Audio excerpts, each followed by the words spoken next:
All eyes have been on Los Angeles this week, and it's been absolutely horrifying. I heard one particular story of one of the evacuees as she gave the details of her run for safety. Her family got the alarm in the middle of the night, and they only had a few minutes to grab what they could and then jump in the car. Once they were in their vehicle, they were trapped in gridlock of other evacuees barely moving, with the fire surrounding them, 80-mile-per-hour winds, and the cliffside of the Pacific Coast Highway. Her description of this scene was an absolute nightmare, and I'm sure is similar to the thousands being impacted. This family eventually made it to safety, but while doing so, they also picked up an elderly couple who were trying to escape on foot. I'm amazed that while this family was literally escaping death, they had the fortitude and compassion to help someone else. This story will not make headline news, but it's a reminder to not only look for the helpers when tragedy strikes, famously said by Mr. Rogers, but it's to also be the helper. On this side of eternity, we know that we will face trials of all kinds, and none of us are immune to bad situations. And even with that knowledge, it doesn't make the pain easier to endure, nor do we go seeking out painful events. For those of our fellow neighbors and citizens going through some sort of tragic event right now, and or have been uprooted from their homes, let's not forget to respond in a way that can serve, help, or comfort within our means. And speaking of, this week's show is about what would you do? Well, it depends, right? Sometimes the biggest hurdle to answering what would you do is based on whether you're busy or not busy. We'll dive right into it after this break.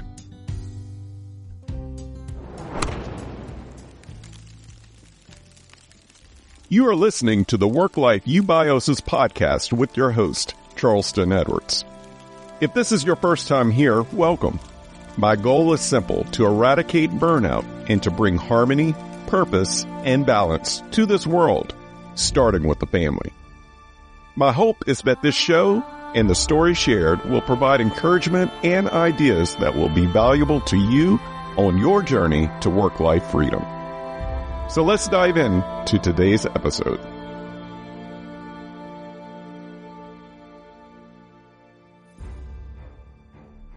The ABC show, What Would You Do?, which is like the modern day Smile Your Own Candid Camera, records average people who are put into deliberate, staged social dilemmas.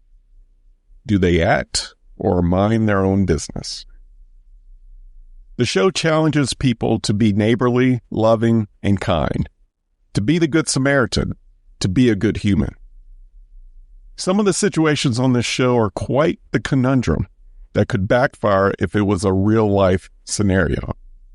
This got me thinking that if I was ever lucky or unlucky enough to find myself in a conundrum in front of a hidden camera, would I be too afraid, too distracted, too busy? We don't need to be on this show to find real-life dilemmas, the unexpected that require our attention. In many cases, we don't even have to leave home to find dilemmas under our roofs that need our care. I am of the belief system that this world is a very big stage and we are the actors. Cameras at every single angle capturing us physically while divine beings are orchestrating so much invisibly. Nothing is ironic or coincidental. Every dilemma, every person, every trial has a purpose. We have a choice in how we walk through this life, this grand stage of staged and natural events. Even as we personally act out on this stage, we still have the free will of choice in all of our matters. Either we act or we mind our own business. Believe me, our choice matters. The plots in this life are specific and unique to each of us. My dilemmas and my responses are going to be far different from the next person. My tests are as unique to me as they are to you because we all have a special talent for our special test. Yes, our trials are disguised as gifts to help form us into better, loving people. Love is the greatest purpose in life.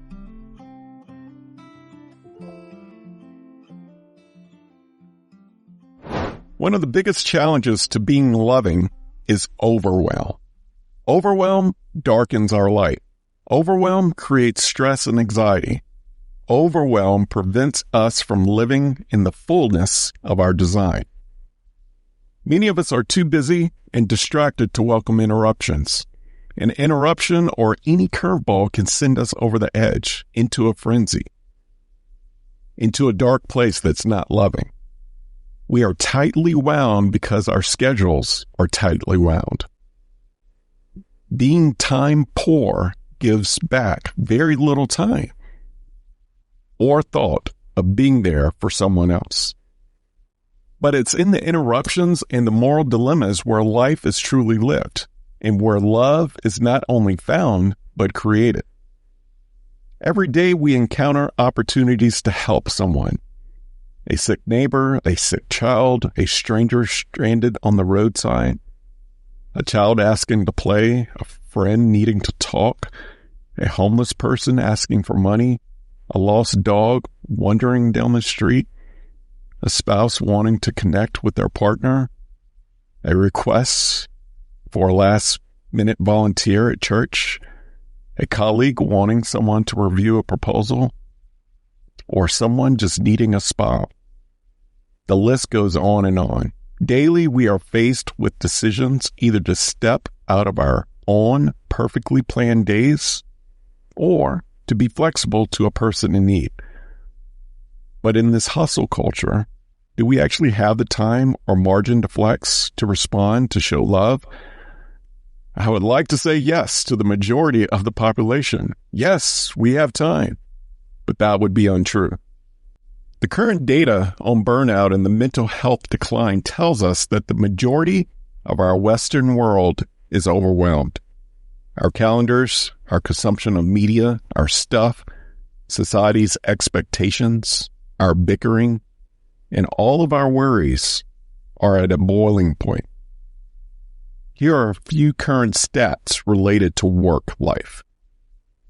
57% of workers feel obligated to be accessible to their employers 24/7. This includes the self-employed. 67% of workers feel like the pandemic made burnout worse, as 61% of people were afraid to unplug, compared to 43% pre-pandemic. Parents lead the demographics amongst the burnout.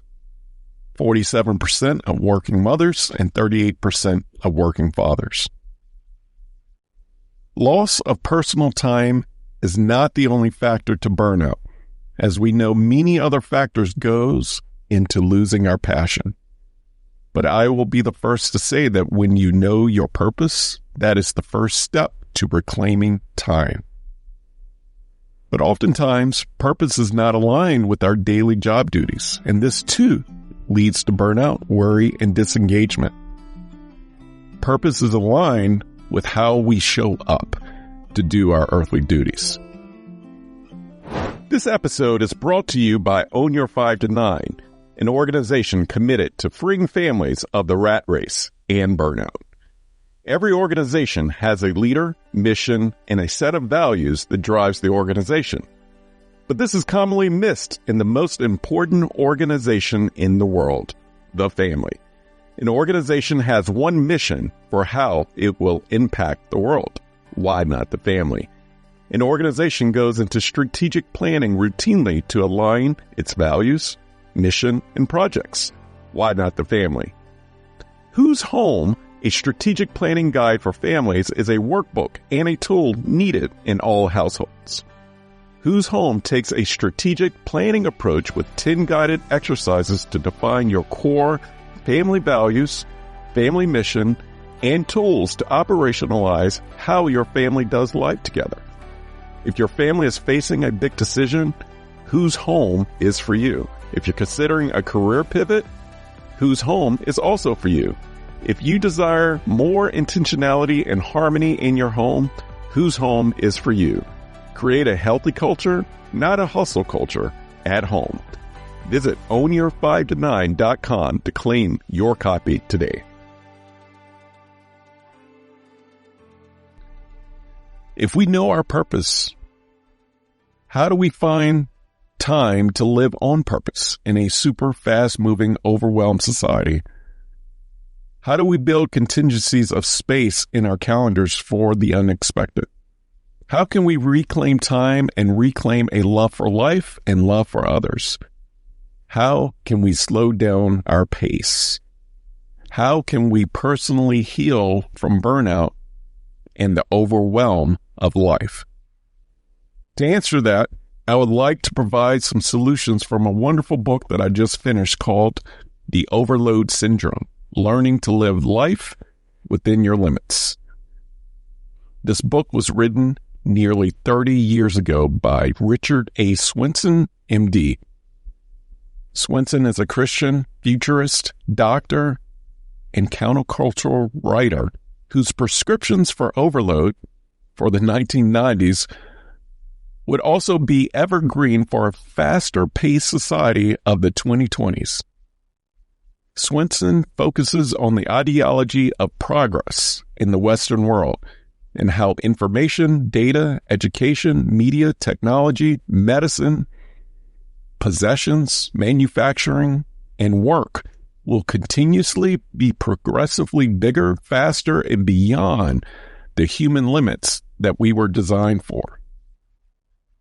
Progress isn't bad, but as Swenson says, progress is a catalyst for overwhelm. The solution, and there are many throughout the book, we must filter out the good from the bad. Filtering the good and the bad of progress is the sweet spot of finding balance in our era. Dr. Swenson gave about 175 prescriptions in this book to heal overwhelm, and with the reminder that every human is unique, so we get to pick and choose which prescription is right for us. I've attempted to call out my top 20 anecdotes and summarize them here for you into quick, very practical axioms. These prescriptions, when applied with the appropriate mindset, can lead to creating more time, more space, and more margin for loving life and loving others. And as you listen to this, I encourage you to write down any of the ones that stand out to you and ask, what does this mean for me? So here we go. Number 1, consciously slow the pace of life and ruthlessly eliminate hurry. Number 2, make technology work for you, not against you. Number 3, throw away the alarm clock. Number 4, repent of the pride of busyness. Number 5, take your time on everything, and don't be afraid to move deadlines or throw away the timeline. Number 6, set an earlier ETA. Number 7, turn back the clock to the old days. For example, commit to homemade meals the majority of the week instead of frozen dinners, takeout, or fast food. Number 8, understand the difference between Kairos and Chronos time. Kairos time is meaningful and vertical, divine time, and when we can connect with people and purpose. Chronos time is clock time, which is linear and is tied to productivity and getting things done. Number 9, get quality sleep. Number 10, develop an exercise routine. Number 11, schedule relational time. Number 12, schedule margin time. That's time to do nothing. Number 13, understand the will of God and wait on Him. They that wait upon the Lord shall renew their strength. That's a quote from Isaiah 40:31. Number 14, define what enough is for you. Number 15, define yourself other than by your work. Number 16, balance life with work, not work with life. This can be applied on a calendar or in your planning retreats, annually or quarterly, by scheduling family and family celebrations before work projects. Number 17, place your top priority on the family, not career advancement. Be cautious of promotions. Number 18, stop overspending and live with simplicity. And number 19, rethink work ethic. Work is an obligation, not an obsession. And number 20, take personal responsibility for overload and burnout. We have choices. No one will fix it for us, and often we will find options if we are bold enough, creative enough, and countercultural enough. Swenson ends his book like this. When I lie on my deathbed, I don't want to hide behind the excuse of overload. I want to be able to look my family in the eye, each one, and say, I love you. And I want the experience of my life to confirm those words. Overload distracts us from the true meaning of life. Overload distracts us from love. And in the end, excuses do not hold up. The choice, it turns out, has always been ours. So the choice is ours. What would you do?